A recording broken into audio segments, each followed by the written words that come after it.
think about the last time you faced a major change or setback, who did you turn to? Maybe your friend, a colleague, someone who had been there before.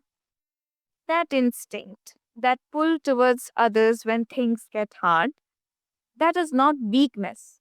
It is survival. It is strategy. And today we are going to talk about why community might be the most underrated tool in leadership, change, and resilience. Welcome to Healthy Mind, Healthy Life. I am Sreemedha, and this is where we explore the real human side of mental health, the stuff that actually helps when life gets messy, complicated, or just plain hard. And joining me tonight is Carlee Wolfe. Carlee, thank you so much for joining us tonight. Yeah, thank you for having me. I look forward to the conversation and really appreciate the topic. Absolutely. It's a pleasure to have you. And listeners, Carly is a global leader in talent and organizational effectiveness at Hyatt Hotels Corporation. And she's someone who has spent her career helping people and organizations move through change without losing their humanity. Carly, a lot of people think that leadership is about having all the answers or being the one who pulls everyone else forward. But when you think about the role of community in leadership, especially during change, how do you challenge that previous idea? Yeah, I think it's two things. One is the narrative of leaders need to have all the answers. I think has long long gone and left. Yet we still kind of hang in this old storytelling, perhaps because I don't know. Perhaps it's easier. Perhaps it's in times of change things can feel uncertain and scary, and so we want a place to look to. And I'm not saying leaders don't have a responsibility or ability to lead and change. I think that is still very much true. And in fact, I think the a way to think about it is just a little bit different. And I think that sits in a space of having some openness of around what we know, what we don't know, what we're curious about, how we're going to navigate when we're still figuring the answers out together. I think those are all ways that leaders can show up differently in major times of change or constant change. And you notice at the end, I kind of hit the together part of it, which is the sense of community building. And I believe this is one of the new, or not new. It's just how are we bringing the concept of community and community building more into the forefront, particularly as we look at roles and positions in corporate jobs and larger companies. And the sense of that really just has to be with we learn really well from others in the sense that you might learn something that I didn't. Think about like AI, the experience that we all have, which is just there's so much change going on, we can't do it by ourselves. So to be able to have someone to bounce ideas off of, community in the sense of how we share information, bring ideas forth. I also believe as we look at how work happens, it's large, it's very rarely is it only tied to our individual job. And so you just naturally have to reach across the aisle, if you will, meaning like a process, a deliverable. And when we lead and operate with a community mindset, I think we have the we all rise together perspective in that, which is just immensely important and key when we think about performance as well. So that's really how I've been thinking about leadership, leading and change, and where community can be really powerful as we're in this, current, state of disruption. Absolutely. And it's a very good reframe and a good way to look at it. So, Kali, when a leader starts to lean on their community, what does that actually look like in practice? I mean, what are they doing differently that makes it different from the idea of the leader pushing everyone forward we have? Sure. I think first is even just saying, "Hey, I'm like connecting with others on this. I'm learning. I'm figuring it out." That in itself, I think, is a powerful statement. In one, you're signaling to others that you work with other people, not just on your own. Two, it shows some sense of, I think, both humility and resilience in that when we work with others, we can only really doing more together than we could do by ourselves. So I think that could be a very tangible first thing, which is just the concept of talking about partnering, working with other people. I think the other thing would be taking a look at, so if I lead inside of an organization, who are other leaders, my peers directly beside me or above me, or even this is, I'm talking hierarchical, in different positions of the organization, because there's room and space to learn there. And I think it starts with, what's the work I'm trying to facilitate? And if I didn't have to do this all alone, who do I want to bring along with me? Whether it's to gather ideas, whether it's to test something out, it's to listen to some of the challenges or worries I have, to support me in bringing my team along. In other words, like, maybe I'm looking for a mentor for someone or a guide. So I think it is taking inventory of your network to say who can support me, who can be in my community. The other thing is also understanding that we are in community almost all day, every day. We're in meetings, we're having conversations, and those are by extension our broadest community, in that who are we interacting with, engaging with. And I think with intention, we could be working through our days in ways of garnering support, gathering information, sharing information, learning together. And so that, I think that's another tangible space, which is when you begin your day, how are you engaging with your network to both support and to move yourself and your team, and at the end of the day, your function or organization forward. So I think those are maybe three big buckets from a general point of view. And this starts to cross over outside of, maybe we'll call team leadership, self leadership, but just as a person leading in change or going through life, I spend time talking with folks about, and it's not a new concept, it's an old concept, but your own personal board of directors. There's a lot of studies, like from a work standpoint, it's who's like closest to you that can help you continue to raise the bar. From a health and wellness standpoint, there's a lot of studies around the folks closest to you are those the ones that impact your life the most. And that can be in both a positive or negative way. And so really spending some time thinking about who's on your board of directors, those folks, the five, seven at most, folks that are around you, spend the most time with you, who are in conversation or with you around what you want in life and work, and in person. I think that is worth paying attention to and keeping that up regularly, even if at a minimum that's something like every 6 months, but to have that conversation with yourself around who you're with, who's your closest community, and are they, and where are they influencing in your life, is another really tangible, but certainly a little bit more in-depth way to look at that sense of community. Absolutely. And that is a very uh I would say a different way of looking at it.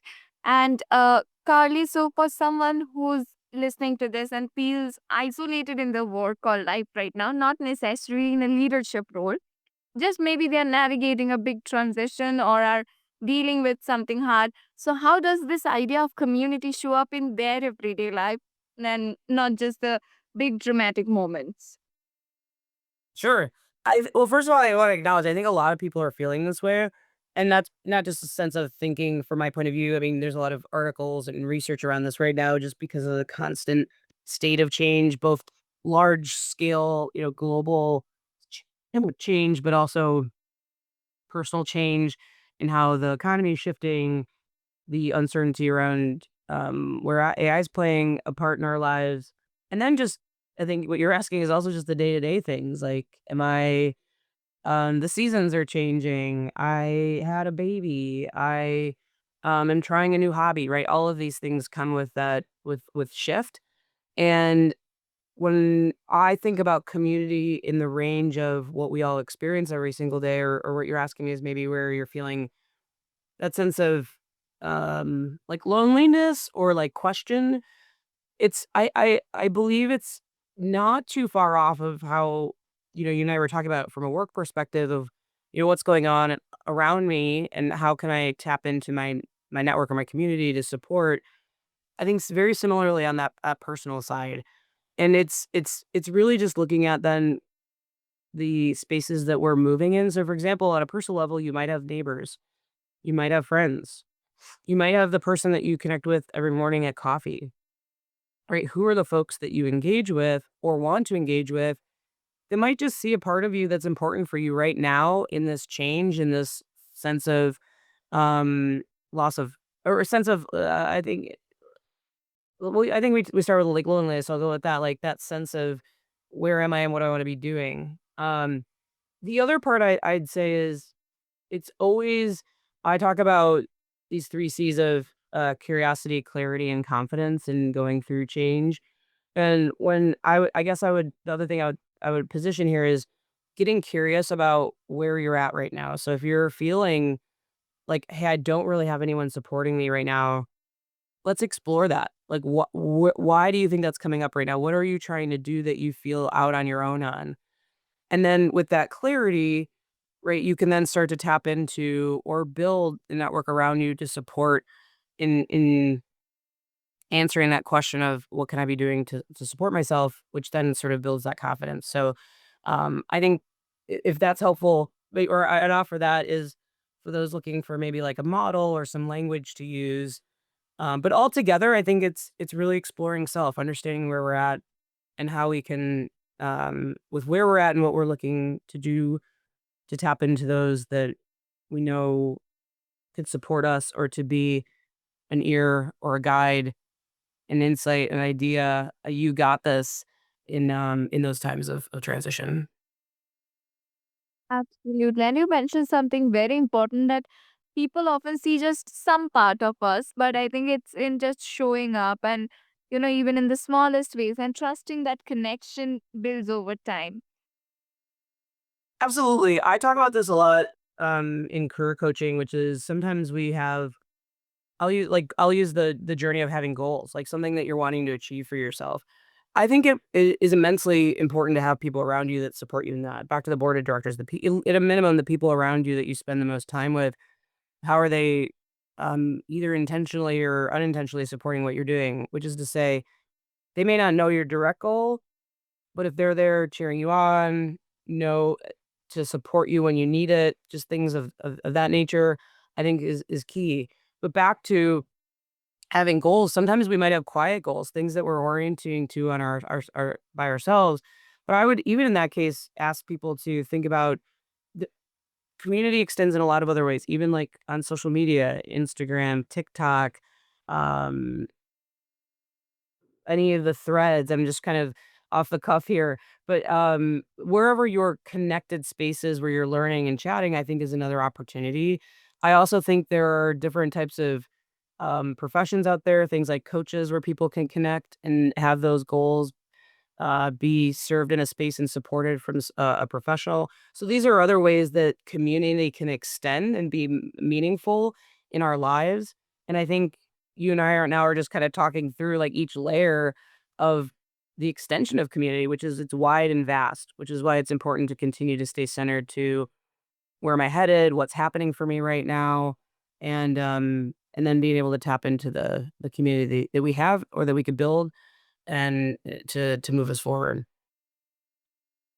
Absolutely. And uh, you mentioned a little early on about AI and this community sort of thing when I talk about it in the age of AI. So how do you help leaders navigate AI and technology in their organizations, and how do you help them keep the human piece alive while trusting the connections and community feeling when everything is moving so fast in this age? Yeah. I think one is the perspective we are certainly moving really fast, and I also think it's from a global perspective impacting different markets and communities differently in that speed, but, it's certainly faster than anything we've ever all seen. And I think it's important to recognize that. The theme you and I have been connecting on is community, and at its core, community is you connect by seeing one another. And what a time to see one another, which is that we're all figuring it out. We are. And so if we start with that as a baseline and we bring that into what AI transformation means for us, to have that moment of we're figuring it out. And so if I'm a leader and I'm leading a team through AI, what is it that I want to figure out together with my team that's going to add more value to our organization? And at a minimum, I might be starting to, who are still early in the journey, to be just even talking about it, talking through some of the fear that people have, whether it's what is this doing for the environment? What is this going to do for my job? I don't know if I have the time or capacity to learn new skills. Like these are all very real fears people are having. To be able to have that conversation, to then start to say, how do we want to think about work differently? I think is another place where leaders can go. And that's in whether that's, uh, I guess what I would offer is to think about in that sense is AI as a tool. And how is this tool going to serve our team? So that could be being a thought partner in ideation, right? Doing market research and expanding our reach and understanding wider and faster than we ever could do before. It could be, gosh, I'd really like to stop doing this annoying task that I just like literally have to do as part of my job, but now I have a tool that can help me with that because not only is it a task that I really is it something I don't love, but by the way, every time we switch tasks, it takes time to come back to our next step. So everything takes time, even if it's just a quick moment. And I think those are at its most simple beginnings, a way to get started. I think from there, and this is like where I think I would put all of that in what is really popular in the what we call AI adoption space. I think the other thing is really recognizing that AI or LLMs have been around for a really long time and they're embedded in a lot of stuff that we do today. But if we're talking about really leading through change in our organizations and leveraging these tools differently, it's actually about, um, thinking intentionally about what is it that, yes, AI can serve us, and 2, where do we wanna evolve with innovation or with doing things differently, and that's the very human part of it, right? The newness is the human, and I think that that is complex. I think it's not just within one team, it's, potentially within a couple of teams, but where leaders play a role is, I think, just even setting that question out there and explaining what does it mean to be asking about or to be building with innovation, for leaders to be curious about where their organization differently curious about where their organization is heading and where their teams can serve. And so this is a little bit broad, but I think this is where, um, depending on where folks are at in their leadership journey, this is just, I think, the next opportunity, which is it's bigger than one task, it's bigger than one um, learning. It's really kind of a different mindset in how we work across. And by the way, the secret to that is community. Because notice I said like work across, and we don't work across without other people. Absolutely. And I think that's a very important distinction that you made, and that's very important to keep in mind. AI might assist us, but it's also very important to have the human aspects to it. Thank you so much, Carly, for having this conversation. And if anyone wants to continue this conversation or learn more about your work, where do you suggest they find you? Sure, there's 2 places. I'm most active on LinkedIn with content, conversation. People can also find me at carleewolfe.com, and that's where I have, my coaching, speaking, and other ways and tools and other ways to engage. So happy to, connect with folks in any of those spaces. Thank you so much, Carly. And to all our listeners, I hope you realize that community is not just who shows up when the things are good for you, it is who stays when things get hard. And you also eventually become a community's part when you be there for someone else when they need you to stay. And I think there's no shame in saying I could use some support right now. That is not the end of leadership. That is where it begins. That is very humane of it. Take care of yourselves and each other, and I'll see you in the next episode very soon.